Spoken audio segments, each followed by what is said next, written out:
皆さんこんにちは。ペリオディスタ小沢です。昨日4月の28日、無事にフランスのボルドーから、自宅のあるスペインのバレンシアまで、戻ってきました。今回は車で行きましたので、なかなか一人運転でしたので疲れましたし、帰りは、休憩宿泊もなく、そのまま帰ってきましたので、休み休憩だいぶ挟みましたので、合計11、12時間ぐらい運転してましたかね。普段こんなにロングドライブすることないので、体がバキバキ、特に肩がバキバキ、目が疲れましたけれども、大きな事故アクシデントもなく無事に帰ってまいりました。今回は、珍しくフットボールサッカーではなく柔道の話をしたいなと思います。私がちょうどボルドーで男子サッカーを見ていた7月の27日、パリ五輪の柔道、男子60キロ級でちょっと不可解なジャッジ、残念な日本人選手、永山選手の、敗退がありまして、その対戦相手がスペイン人でしたので、スペインメディアは一気に沸き立って、二人ともに結果的に銅メダルを取ってくれたのでよかったなと、ほっと、胸を撫で下ろしている部分もありますけれども、今回はその60キロ級の準々決勝、スペイン人のフラン・ガリゴスと、日本人の永山隆輝の一戦について、私、柔道は、ズブの素人ですので、よくわかりませんので、今回に関しては、スペインの報道ぶりについて、日本の皆さんにお届けしたいと思います。結果ですけれども、周知の通り、その準々決勝は、スペイン人のガリゴスが、締め技一本で永山に一本勝ちをしました。その後、敗れはしましたけれども、なんと、今大会パリ五輪で、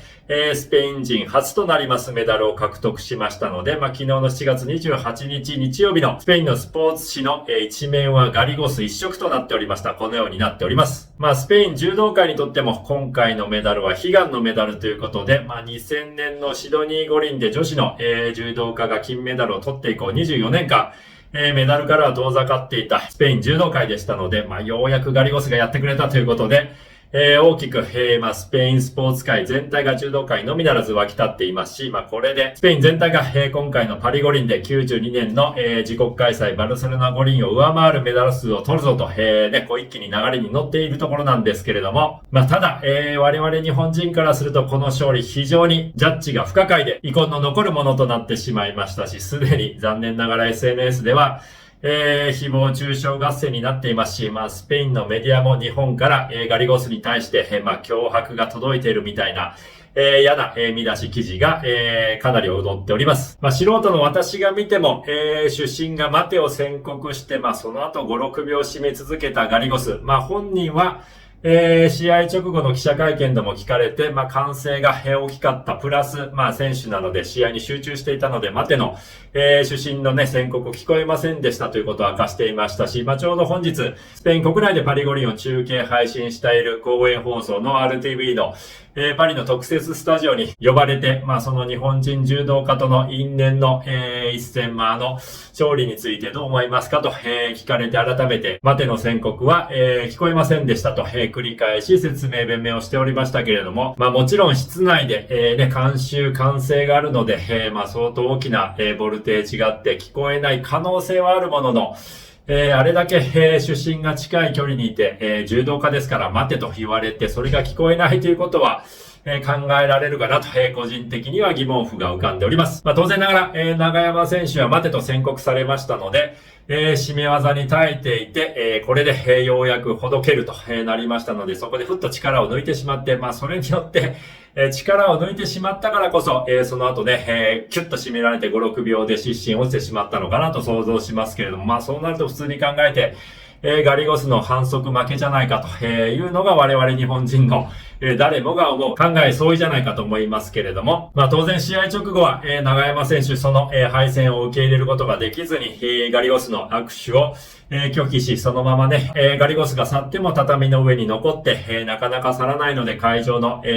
観客からブーイングが飛んだみたいなことが言われて SNS ではありえないですけれども、人種差別だとかいろんなことが言われておりますけれども、個人的には単純に主審の判断、ジャッジミスなんじゃないかなと思っていますし、ただ一度こういう国際大会5輪ほどのビッグゲームで一度ジャッジを下してしまった以上、それがひっくり返るようなことは基本的にはないのかなと、それも理解しておりますけれども、スペインメディアの報じ方を見ていても、永山が落ちたんだから当然一本勝ちは妥当だろうというような話ばかりされていますし、ガリゴスサイドのコーチ陣たちも、永山が実際に失神して、落ちているんだから、当然我々の勝利だと。そこに何の異論反論があるんだいというような、挑発的なコメントもね、試合直後に目にしたんですけれども、ただ待ての宣告があって5、6秒も、染み続けるようなこと普通にあるんですかというようなことは逆に聞いてみたいんですけれども、そういう話はスペイン国内では一切なされておりません。少しの疑問も、抱いていないような、論調でしたので、もちろん、柔道に詳しいような記者ジャーナリストが少ないというところもあるかもしれませんが、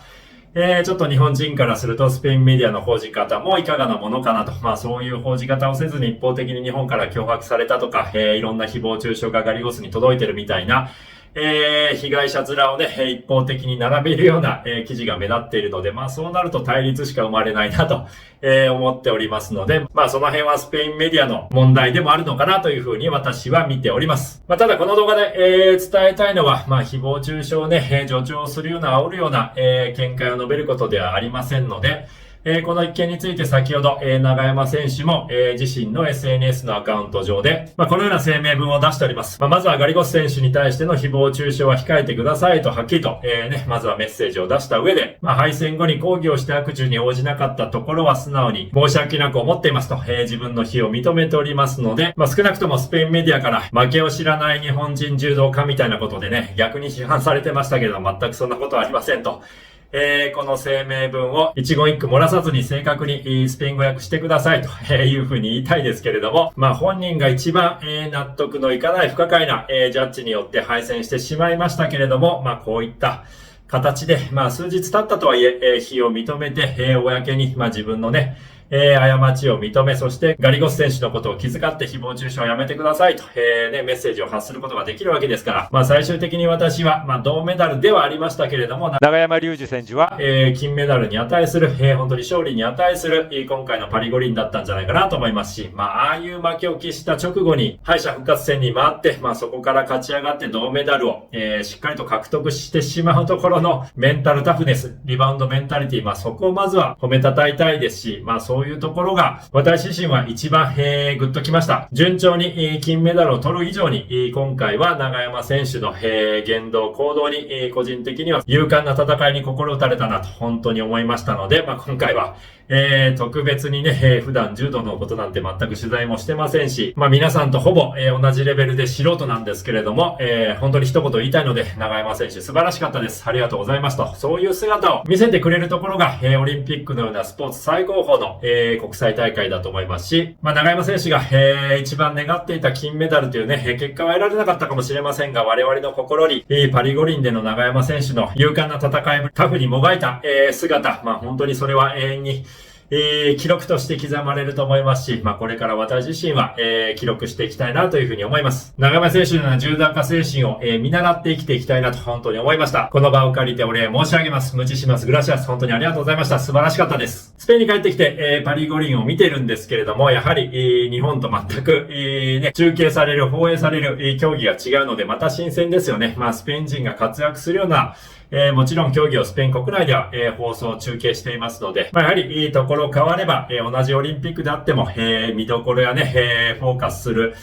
競技が全然違ってくるなと、そういうところも多様性を感じておりますし、少し、ガリゴス選手にね、疑問を呈するような発言をしてしまいましたけれども、彼のこれまでのキャリア、少しね、スポーツ新聞で目にしました。前回の東京、それからその前の、リオ五輪もね、出ていたそうですけれども、いずれも期待されながら1回戦敗退で、東京五輪の後は引退も考えたと。